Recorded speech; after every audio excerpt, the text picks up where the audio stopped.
faith, family, freedom, hope, and opportunity. You're listening to Freedom Rings. I'm your host, Senator Marsha Blackburn. Hi, Marsha Blackburn with another episode of Freedom Rings, and thank you for joining us for a few minutes today.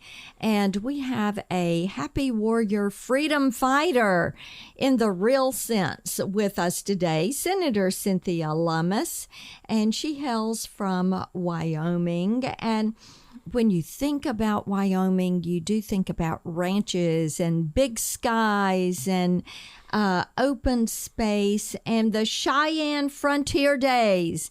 And she is a member of the Hall of Fame of the Cheyenne Frontier Days. And also she's a little bit of what we would call Frontier Days royalty, as she was the queen of Frontier Days when she was a kid.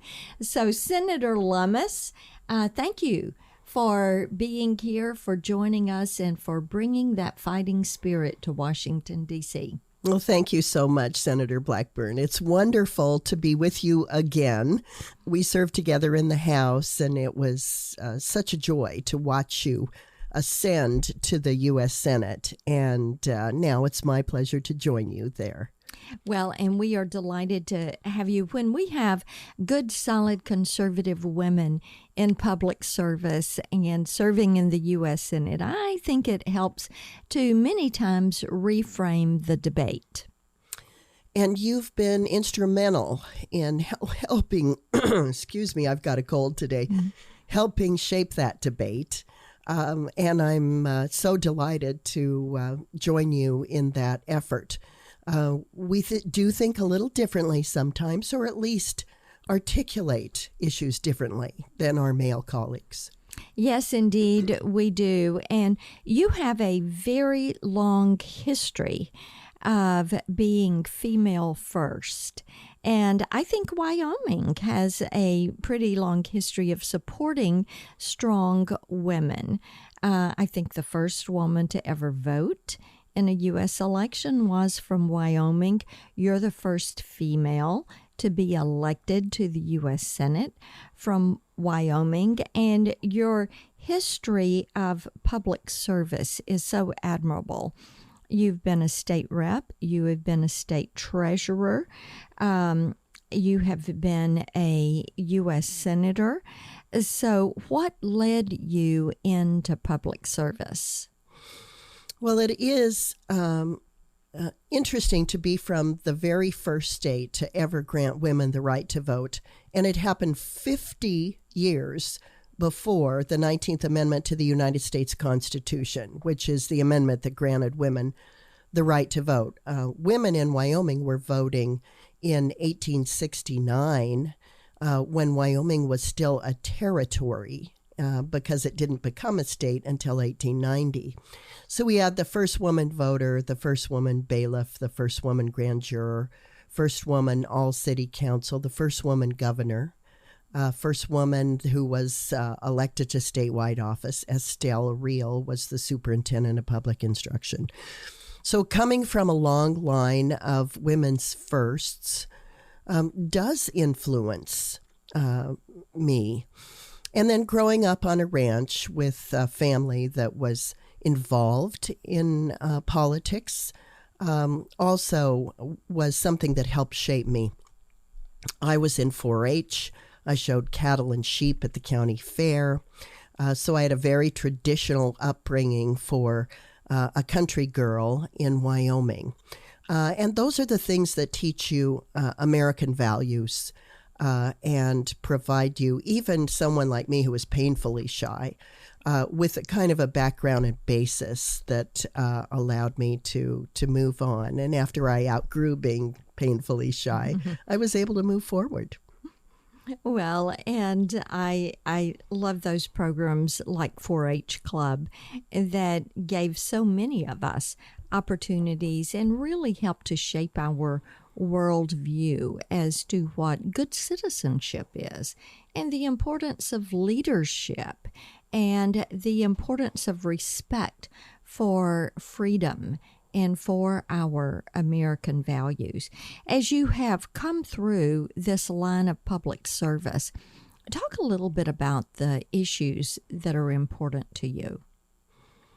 Well, I served 14 years in the Wyoming legislature when I was very young, and I saw the need for our state to have a solid permanent mineral trust fund. I became interested in ways that the state could have revenue that was not taking money out of taxpayers' pockets. So we invested some of the money that came from minerals, and by doing so, we had more money in our general fund from interest income off our permanent funds, and that allowed us to keep our tax structure and our taxes low. And Wyoming is very much a blue-collar state. There are a lot of people working 2 jobs to make ends meet. So it's important that we have the best schools we can, the best roads we can, and to serve our citizens without taking so much money out of their pockets that they can't afford to live there. And I know, Senator Blackburn, that when you were in the Tennessee legislature, that you took the same approach, that you were instrumental in helping your state avoid an income tax. Yes, we did indeed, and we did defeat that. The people of the state, it took us 4 years, but we defeated that state income tax and then amended our state constitution so that we will never have a state income tax in Tennessee, which is a good thing because that helps to put basically a stopgap measure in place that says this is only as big as you can grow government. And as we know, government never fulfills their appetite for the taxpayers' money. They're always looking for a little bit more. So coming to the U.S. Senate, what issues are your focus? Well, I'm looking at the energy industry, which is so pivotal to Wyoming. I think it's absolutely imperative that we continue to protect the fact that during the Trump administration, we became energy independent. Not having to rely on other countries for our energy allows us to be stronger and more independent as a country. It is not becoming of America to go to war in places simply because we have so much energy demands from those countries. So I'm very proud of the United States that under the Trump administration it became energy independent. I want us to keep that. We've seen recently that in Wyoming some former coal-fired plants are being converted to small modular nuclear plants. We're seeing a diverse energy portfolio of solar, wind, coal, oil and gas, and now nuclear. So we're very proud of that in Wyoming. I want to continue to protect that. And then when we talk about freedom, and you are known throughout the country as being a true defender of freedom and liberty and the Bill of Rights and our nation's Constitution. Talk to me a little bit about what freedom means to you and your passion for preserving that freedom. Well, Marsha, I believe that the Constitution was drafted specifically to protect the individual rights of Americans. And they crafted the Bill of Rights to enumerate and articulate the individual rights that our founding fathers wanted to see protected. So the whole purpose of our nation was to make sure that as individuals, we would have the opportunity to flourish, to pursue our own definitions of life, liberty, and happiness. As the nation has gotten older, I think we've gotten away from that fundamental purpose, which was to protect individual rights. And I believe that our founding fathers, if they could have drawn a diagram of what they envisioned for our nation, would have drawn an upside-down pyramid, where at the top you had the people and the states, and at the bottom you had the federal government, with the federal government there to serve and protect the people as individuals, and the states as the primary units of government. So I am hopeful, and I'm trying as a member of the United States Senate to protect that definition, that ideal for individual Americans to flourish, for states to flourish, and for the federal government to support both. I love that definition, and I think you're so right about that. And you said something very significant, so I hope people kind of backtrack and listen to that. That, the Constitution and the Bill of Rights is put in place to protect the rights of the people, not to restrict them, not to define them, but to protect them. And the other thing I think there is that you touched on is for the people. And in the Constitution, people is in caps. It begins with a capital P. And we need to realize that that is how the founders saw us, as many coming together, individuals coming together to be the people of this country. Okay, I cannot let you go without having you touch on why you're supportive of cryptocurrency and Bitcoin and getting a Financial Innovation Caucus going in the Senate. Well, thanks so much for mentioning it. I know that, Marsha, when you headed the Republican National Convention's Platform Committee, that you made sure that language was in it and remains in it that would ask for an audit of the Federal Reserve and that would return to a gold standard. And the reason I'm sure that you chose to protect a standard that would undergird the U.S. dollar is because if you have a standard undergirding it, you can't let it run amok and out ahead of the standard that undergirds it. Unfortunately, when we went away from the gold standard, we no longer have anything other than the full faith and credit of the United States, which at this point is just words, I'm afraid, to protect our currency from runaway spending and runaway inflation. Bitcoin, like gold, is finite. There will only be 21 million Bitcoin ever created, and they are easy to track on the blockchain, and they are a great store of value like gold. And so my interest in Bitcoin is as a store of value. So I believe we may get to the point in this country where Bitcoin, just as gold used to, undergirds either the digital dollar or the U.S. currency.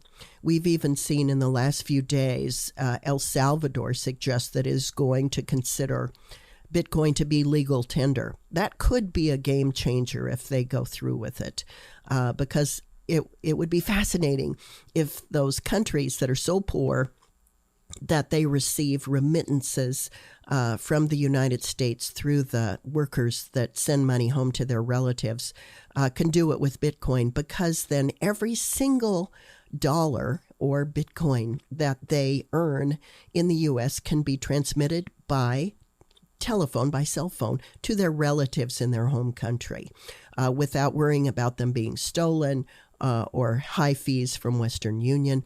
It is a way to store the value, especially for unbanked people, and it creates so many opportunities that I'm really proud that so many senators have joined our Financial Innovation Caucus to learn more about ways that we can protect the value of the U.S. digital dollar and keep it the world reserves currency by using and incorporating Bitcoin.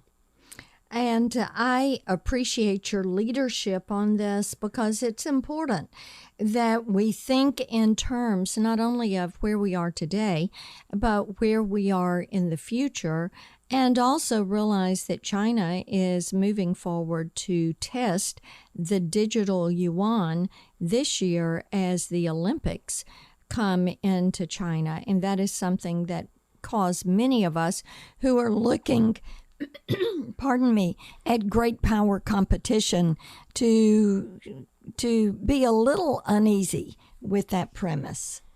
Well, as you know, the Chinese do want to compete with us and outcompete us in every avenue, including global domination of finance. And so they have tested the digital yuan. They do intend to roll it out at the 2022 Winter Olympics in China. And we believe that they intend to spread the digital yuan all over the world using that venue. So we need to catch up. We need to have a digital dollar. We also need to undergird that digital dollar with Bitcoin, which is a great store of value. So we need to be ever vigilant, and we need to recognize that the digital age has arrived, and we need to embrace it. There are benefits to it that all of our citizens can enjoy. Well, and there is convenience to it, as you mentioned. I just am so grateful that you decided to come back to the Senate, and so thankful that you are here. And I know that our listeners to Freedom Rings are going to want to keep up with you. So where are they going to find you on social media to learn more about what you are doing, not only in the financial innovation space, but also in your fight for freedom? Well, I think that it's Cynthia M. Lummis on Facebook. I think that it's Sen Lummis, S-E-N Lummis, on Twitter. And so that would be at Sen Lummis. And we'd love to also see you on our political side as well, cynthialummis.com. There you go, and feel free to look up the work that Senator Lummis is doing, not only in the fight for freedom, but also in being forward-thinking about how we look at a digital dollar and how we look at Bitcoin and the security and the underpinning that we would put around those transactions in our financial system. I am Marsha Blackburn, and I thank you for joining us for another Freedom Rings.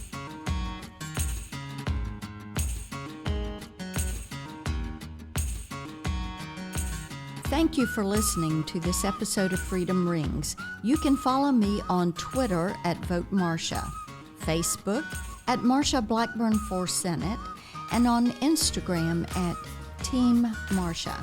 And you can always find us online at marshablackburn.com. The Freedom Rings podcast is edited and produced by Jared Cummings. Executive producers are Conservative Partnership Center and Marsha Blackburn. Together, we make Freedom Ring.